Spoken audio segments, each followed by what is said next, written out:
case followed by so many, the brutal killing of a boyfriend, a jury convicting Jodi Arias in the crime. But tonight, another turn. Jurors unable to decide whether she deserves the death penalty late last week.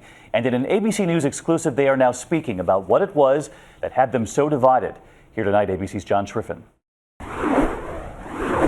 By a show of hands, who voted to give Jodi Arias the death penalty? All three of you. Why? Because the state proved their case. It was premeditated. Three of the jurors in one of the most talked about cases in recent memory are taking us behind the scenes as they weighed the fate of Jodi Arias as she stood trial for brutally killing her ex-boyfriend, Travis Alexander. When I first walked in the room, into the courtroom, I didn't think she was the defendant. Just this very innocent look. Was it hard to get over that initial appearance? Not once the evidence started flowing. Kevin, a banker, Diane, a retired 911 worker, and Mary Lou, an ER nurse, spent 5 months listening to graphic testimony. It was extremely gut-wrenching,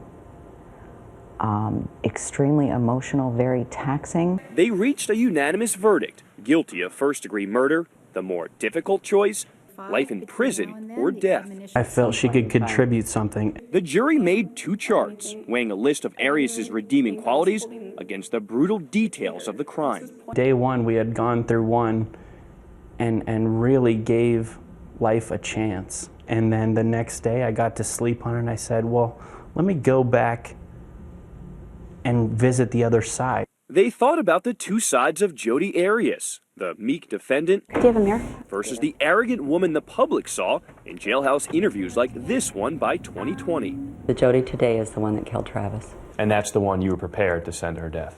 That's right. 8 jurors voted for death. The other 4, life in prison.